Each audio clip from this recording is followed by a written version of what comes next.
Hidroksidlər, əsaslar, turşular və duzlar mövzusundan 3-cü günün suallar izahına baxırıq. Tam neytrallaşma reaksiyasına daxil olan maddə məhlulları sulfat turşusu və kalium hidroksid. Hər birinin qatılığı A-dır, sulfat turşusunun həcmi isə 400 ml verir. Bunu da litrə çevirsək 0,4 litr eləyir. Biz nə edə bilərik? Burada molar qatılıqlar eyni hərfinə işarə olunduğuna görə, yəni eyni olduğuna görə gəlin hər birinə bir rəqəmi verək, bir qiymət verək ki, hesablama daha rahat olsun. Və qatılığın düsturundan C bərabərdir nö böl V-dən bizdə qatılıq varsa, yəni C-nin qiyməti 1-dirsə, həcmi 0,4-dirsə, onda nö-nu tapa bilərik. Nö bərabər olacaq CV-yə, yəni 1 vurulsun 0,4, o da eləcək 0,4 mol. Deməli, sulfat turşusunun nösu molu bərabər olacaq 0,4 mola. İndi gəlin neytrallaşma reaksiyasını yazaq. Turşu və əsas arasında normal duzun və suyun alınması ilə gedən reaksiyalara neytrallaşma reaksiyası deyilir. Yazırıq və əmsallaşdırma aparırıq. Kalium bura 1-2 atıram, hidrogen 4-də burada 1-2 atıram. Baxırıq, 1-in 2-yə mol nisbətində reaksiya gedir. 1-in 2-yə. Və bizdə sulfat turşusu 0,4 moldur. Kalium haşı tapa bilərik. 1 mol deyirəndə bu 2 moldursa, 0,4-sə bu da olacaq 0,8. 0,8 mol. Demək, bunun nösu bərabər oldu 0,8 mola. Bəs, bunun həcmini necə tapırıq?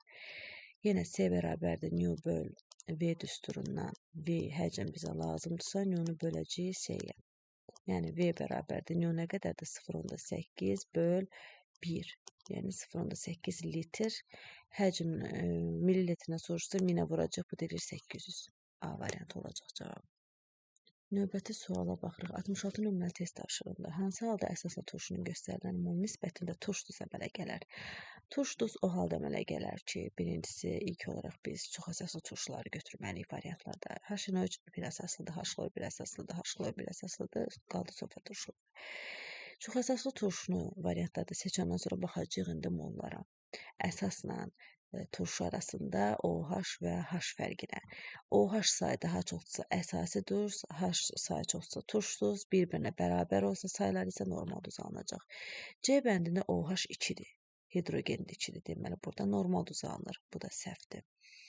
Burada isə sulfat turşusunda hidrogen 2 dənədir, 2 moldur.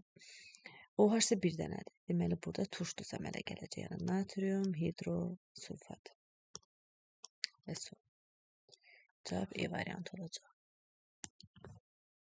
77 nömrəli test tapşırığına baxırıq. Hansı metalların natrium hidroksid, yəni qələbə məhlulları qarşılıq təsirinə hidrogen alınır? Bu metallar amfoter metallar, alüminium, sink, berilyum və başqa birləşmələrdən, məsələn, silisiumda reaksiya girəndə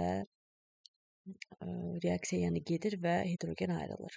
Ona görə qızılı çıxırıq, platini çıxırıq, yerdə qalır B variantı. Yəni bu 3 elementdən reaksiya girir və ayrılan və bu reaksiyada hidrogen ayrılır. Ayrılan hidrogenin də həcmi reaksiya girən maddənin valentliyinin yarısına bərabər olur. 80 nömrəli test tapşırığına baxırıq. 80 nömrəli testdə dəmir xlorid və tsen xlorid məhlulları hansı maddə məhlulu köməyi ilə fərqləndirmək olar? Yəni bu maddələrin təyini qələbə məhlulundan olur ki, qələbə məhlulunun köməyi ilə müxtəlif rəngli çöküntülər alınır. Dəmir xlorid natrium OH-na girəndə dəmir hidroksid yaşılımtıl qonur rəngli çöküntü, sink OH isə ağ rəngli çöküntü. Yəni əmələ gələn çöküntünün rənglərinə görə bu maddələr fərqlənir. Bu da qələbənin, yəni natrium OH-un köməyi ilə olur. Hansı oksid su ilə reaksiya daxil olmur deyir. Suda qələbə və qələbə torpaq metalların oksidləri, yəni bu əsas oksidlərdən olanlar reaksiya daxil olur. Kaliumdur, bariumdur, kalsiumdur, natrium oksidləri su ilə reaksiya daxil olur. Amma amfoter və digər oksidlər isə turş oksidlərinin çıxma şərti ilə digər oksidlər daxil olmur. Cavab burada A variantı olacaq.